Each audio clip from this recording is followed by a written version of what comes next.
Olá, sejam bem-vindos a mais um episódio do YPSONcast.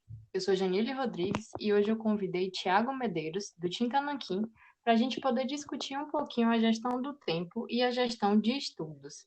Seja bem-vindo, Tiago. Oi, Janine, obrigado por me convidar. É muito legal estar aqui.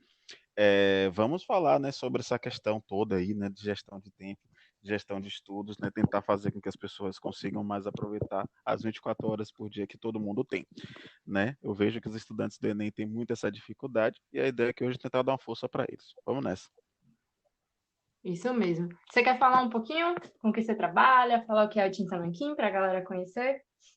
Ah, tá. Obrigado, então, pela oportunidade do Mechan. Eu sou professor de história, tá? Mas aí tem um tempo que eu já venho descobrindo que os meninos não têm tanta dificuldade assim com o conteúdo. O conteúdo é um desafio, não resta a menor dúvida. Só que existem outras questões que passam pela cabeça do estudante que terminam atrapalhando bastante. E aí a gente começou a fazer um trabalho voltado para a saúde mental. Eu fiz especialização em cérebro e aprendizagem sobre isso para tentar ajudar mais os estudantes a trabalharem suas emoções, suas ideias, seus planejamentos, fazer com que os estudos deles rendam mais. E daí surgiu o Tintananquim, que agora veio aqui gravar um podcast com vocês. Ah, muito legal, muito legal. Isso é interessante, né? Porque você fala de justamente ajudar nessa organização e tudo mais, e no fim das contas é justamente essa esfera que nos leva a refletir como gerenciar o tempo e também gerenciar o estudo, né? De certa forma. E aí eu vou começar então Sim, falando sim. um pouquinho sobre a questão do tempo, né? Pra gente ir discutindo. Valeu. Então, gente, o primeiro ponto que a gente tem para falar, né? O que é essa gestão do tempo? A gestão do tempo nada mais é do que uma forma de você ser mais produtivo dentro das suas atividades diárias, sendo que a ideia é que você consiga se encaixar dentro daquele tempo que você já tem. E na verdade a gente vai tentar se organizar a partir de uma estratégia pessoal traçando um planejamento que se adeque às suas necessidades. Não é, Thiago? O que você acha disso? Conte um pouquinho Eu sua acho que é bem vivência aí. isso. É, eu acredito que o resultado, independente do que você esteja pretendendo, ele virá não quando você faz muitas coisas, mas quando você faz aquilo que é necessário para que você alcance o objetivo que você tem. Então, por isso que é interessante que você planeje, que você tenha uma estratégia, que você tenha algumas prioridades, para que você consiga ter os resultados que você espera dentro da sua rotina diária, seja o desenvolvimento pessoal ou, no caso do meu foco de trabalho, os estudantes do Enem. Isso é muito legal, porque você falou um ponto interessante, né? A questão do dia a dia nos leva à questão da rotina, né? E no caso, principalmente de estudo, a gente acaba tendo que desenvolver uma rotina no sentido de desenvolver o hábito de estudar, né? Então, assim, para ter um rendimento melhor, entendemos que é necessário criar justamente um cronograma de estudos. Eu costumo dizer que o cronograma de estudos vai ser o seu chefe, né? Ele vai ser a pessoa que vai te mostrar ali caminhos, né, para que você percorra. Eu acho que o cronograma de estudos é uma peça muito importante na rotina do estudante. Porém, muitos estudantes definem esse projeto de uma maneira um pouco equivocada. Por exemplo, eu não acho que você vai ter um bom cronograma de estudos se ele não tiver um momento para que você descanse. Inclusive, eu sou desses que defendo que o estudante não tem que ter necessariamente um cronograma de estudos, mas ele tem que ter um cronograma diário. E que dentro desse dia há um momento desse dia que ele vai ter que estudar. Mas também vai ter um momento que ele vai ter que se alimentar bem, que ele vai ter que fazer alguma atividade física, que ele vai ter que descansar, né? Para que os estudos dele com isso alcancem a efetividade, para que com isso ele gere aprendizagem, para que com isso ele consiga se preparar para estudar para o Enem. O legal disso é que você falou uma coisa interessante.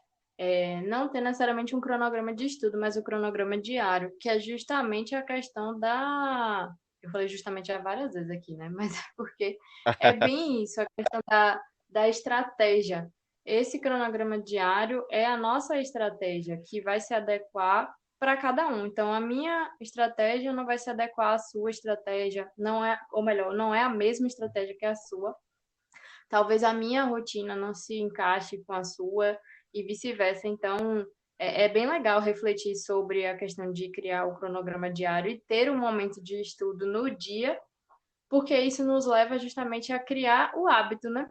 Então, com a consistência do hábito de estudar, que não necessariamente significa ser todos os dias, a mesma quantidade de horas, no mesmo horário, mas sim o hábito de estudar algumas horas ou alguns minutos, não sei, depende de cada um também, por dia. Seria isso também que você acha? Você concorda com isso? Isso, eu sou do partido que estudante é um estilo de vida, tá? Então, Não, assim, nossa. qual a quantidade, né? Qual a intensidade? Infelizmente, isso é uma coisa que vai ser definido pelo próprio estudante, porque o cronograma está ali, mas se o estudante não conseguir, não se adequar, o cronograma não vai ser cumprido. Em verdade, quem vai decidir a intensidade, quantidade desse momento de estudos é o próprio estudante. A gente tem algumas questões que recomendamos, desculpa, que sejam priorizadas. Por exemplo, eu digo que o estudante que está se preparando para o Enem, ele tem que resolver questões de provas antigas, tá? Porque a gente defende que a teoria, de uma maneira geral, ele já viu.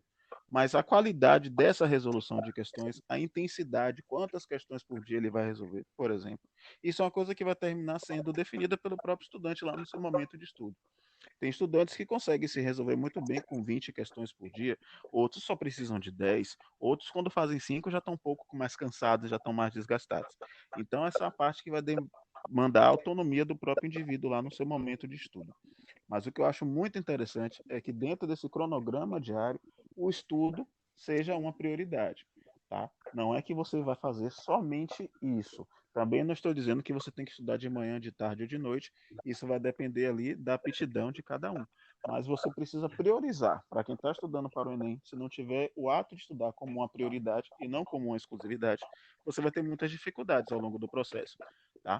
Mas não é a única coisa que você tem que fazer. Porém, é uma coisa que você tem que fazer bastante. Eu acho que tem a ver também com o que a pessoa se coloca a fazer no seu dia a dia, né? Então, assim, ela vai ter uma lista de tarefas para dar conta ao longo dos dias, das semanas, enfim. Tudo isso, o ideal é que seja de acordo com o objetivo maior que a pessoa tem.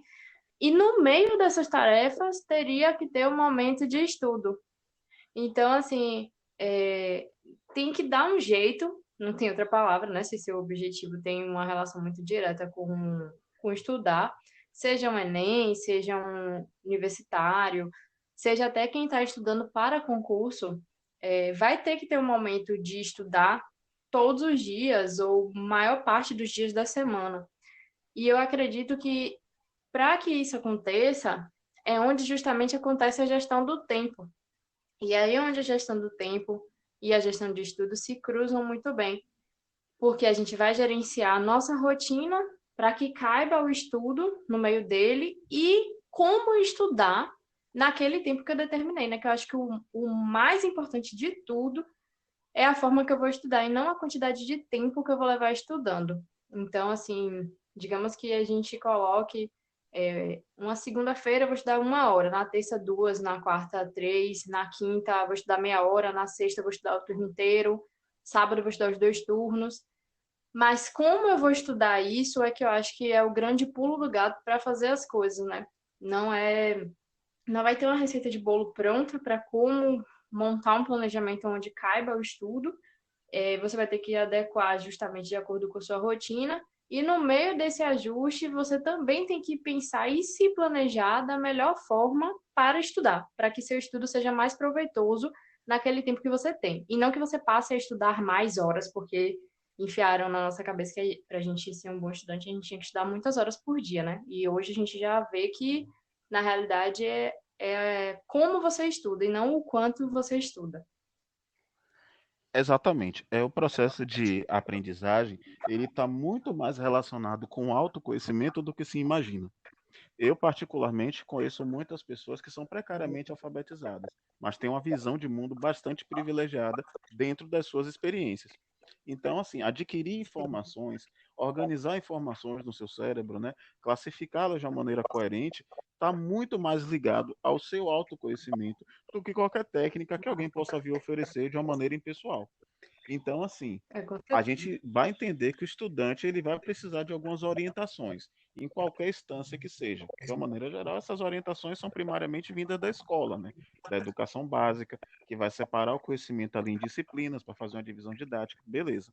Mas quem vai organizar isso de uma maneira a gerar um resultado, a gerar uma aprendizagem, é o indivíduo, tá? Quando a gente está pensando em estudante do Enem, ou estudante para concurso público, ou até mesmo de uma maneira mais básica, o estudante da educação básica, a gente tem que entender que ele vai ter que gerar algumas prioridades, ou seja, o ato de estudar vai ter que fazer parte do dia a dia dele, porque ele é esse tipo de indivíduo que está ali se prestando a estudar. Se você tem outros objetivos, se você quer ser jogador de futebol, né, se você quer ser músico, beleza, você vai ter que ressignificar esse ato de estudar. Ou você vai estudar futebol, ou você vai estudar música, por exemplo. Mas se você está pensando em fazer esse estudo mais formal, que é sobre o Enem e concursos públicos, isso vai ter que fazer parte do seu dia. E você vai precisar também se conhecer para que esse fazer parte seja efetivo, para que você não perca tanto tempo investindo numa coisa que você não vai ter resultado. Né? Então, assim, já se sabe, já está muito comprovado por vários experimentos científicos que a qualidade do estudo sempre vai prevalecer a quantidade.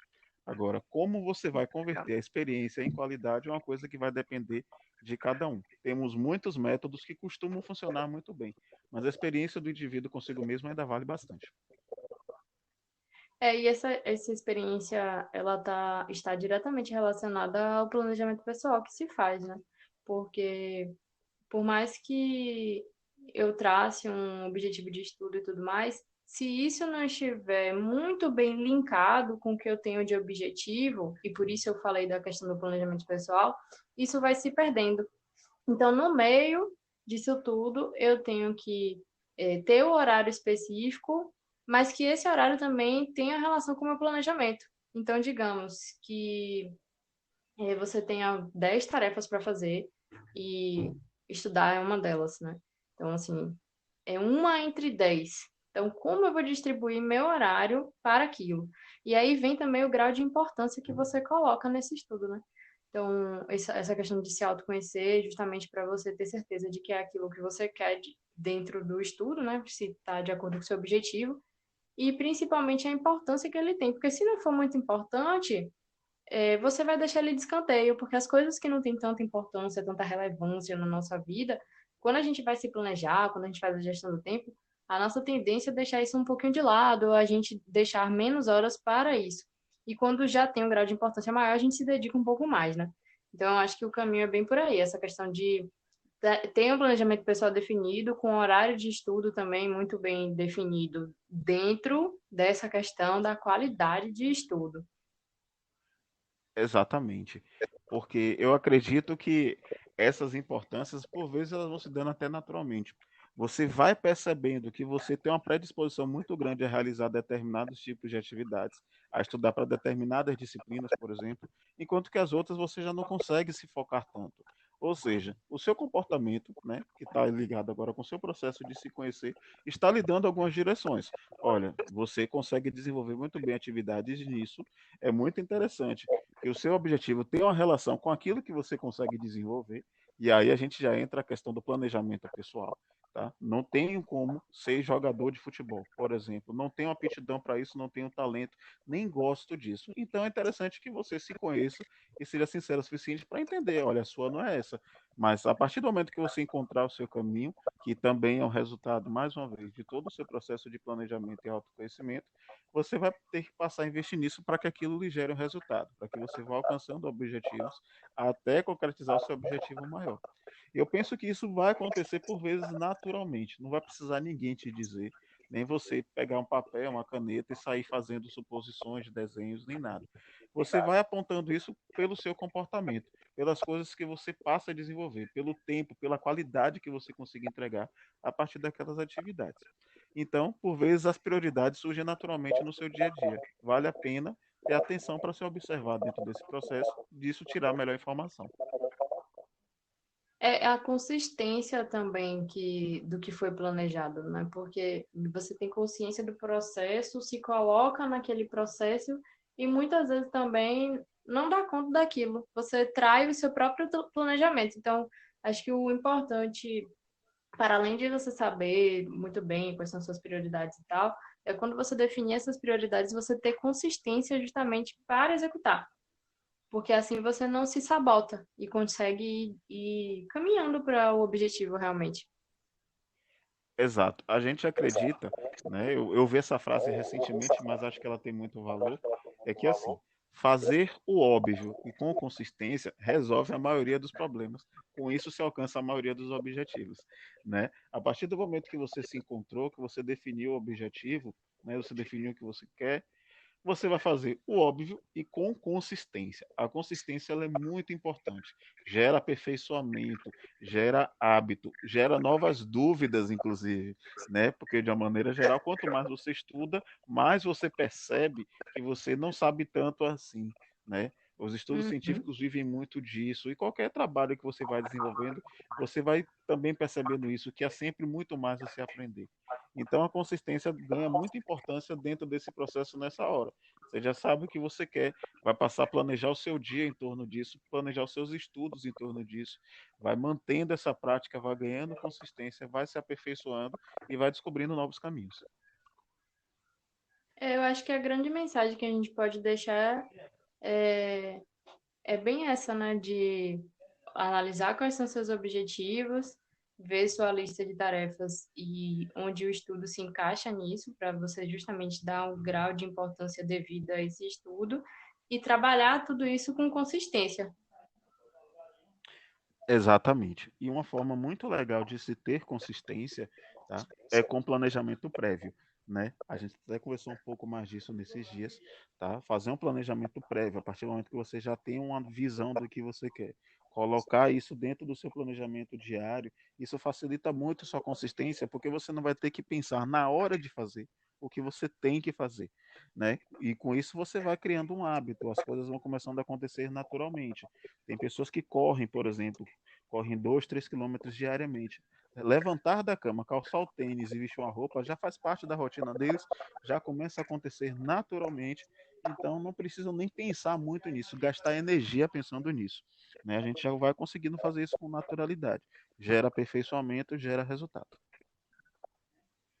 Verdade. Isso é muito interessante, inclusive. Porque já está no nosso dia a dia. Agora é se dedicar ao objetivo maior. E eu acho que é onde a maioria das pessoas tem uma certa dificuldade. Mas o caminho é esse mesmo, tentando trabalhar com consistência, principalmente se planejando e dando, na verdade, a consistência em relação ao que foi planejado. Então é uma via de mão dupla. Você planeja e bota consistência. E aí, com a medida que você vai executando, você vai vendo se está adequado, né? E qualquer coisa, rever esse planejamento também. Exatamente. Eu acredito, isso é uma coisa muito pessoal, que muitas pessoas, por não terem uma noção clara, uma visão clara de alguns objetivos, e eu não estou aqui querendo falar que existe objetivo bom e objetivo ruim. Para mim, objetivo é objetivo. Mas muitas vezes ao longo de uma vida, você se vê obrigado a se dedicar a coisas que você não quer fazer. E isso faz com que qualquer processo de dedicação seja muito complicado de ser feito, né? Isso faz com que a consistência seja uma coisa muito complicada de ser feita. Porque muitas vezes a gente se vê ali, de acordo com as circunstâncias, obrigado a ser consistente, é uma coisa que a gente não quer, né? E aí, por Isso. exemplo, o estudante passa muito por isso, sobretudo o estudante da educação básica, que lida com o aspecto da nota, né, que desgasta muito. O menino não gosta de matemática, por exemplo, mas ele se vê ali, né, imposto naquela situação de ter que se dedicar para gerar um resultado. E aí faz com que essas duas palavras, dedicação e consistência, sejam palavras que representam uma coisa muito difícil de se implementar. Mas é possível. Quando se sabe o que quer, é bastante possível e até prazeroso. Ah, que legal, adorei. Eu acho que com isso a gente pode encerrar por hoje, né? Essa frase ficou bem impactante. Quer repetir mais uma vez para a gente fechar com chave de ouro? Olha, tá vendo? Não, mas é realmente eu defendo isso. É uma coisa que eu digo aos meus estudantes, né? Que a partir do momento que você sabe o que quer, se dedicar e ser consistente se torna legal, se torna uma coisa que gera resultado, gera aperfeiçoamento e pode ser até prazeroso, tá? Virei coach Isso agora, mesmo. daqui a pouco eu vou botar uma frase no Instagram de motivação desses aí com isso. Ah, muito legal, muito legal. Tiago, obrigada. Acho que a contribuição foi muito relevante. Vamos ver agora se essa galera reflete. Eita, faz a reflexão um pouquinho sobre o que a gente falou. E a gente se encontra aí nas mídias sociais, no Instagram, YouTube, principalmente para discutir um pouquinho mais. Exatamente, também foi bom estar aqui, foi legal fazer essa discussão, tá? Espero que a gente possa gerar valor, né? Possa estar ajudando as pessoas, principalmente gerar dúvidas também, né? Porque das dúvidas surgem novas ideias e elas podem ser muito boas. A gente se encontra aí pelos Instagrams da vida, no YouTube também, basta digitar Tinta Nanquim que você me encontra por lá. E foi muito legal estar aqui conhecendo essa galera nova. Valeu. Obrigada, gente, por assistir até aqui. Se vocês tiverem qualquer dúvida, podem nos procurar pelo Instagram. Até mais!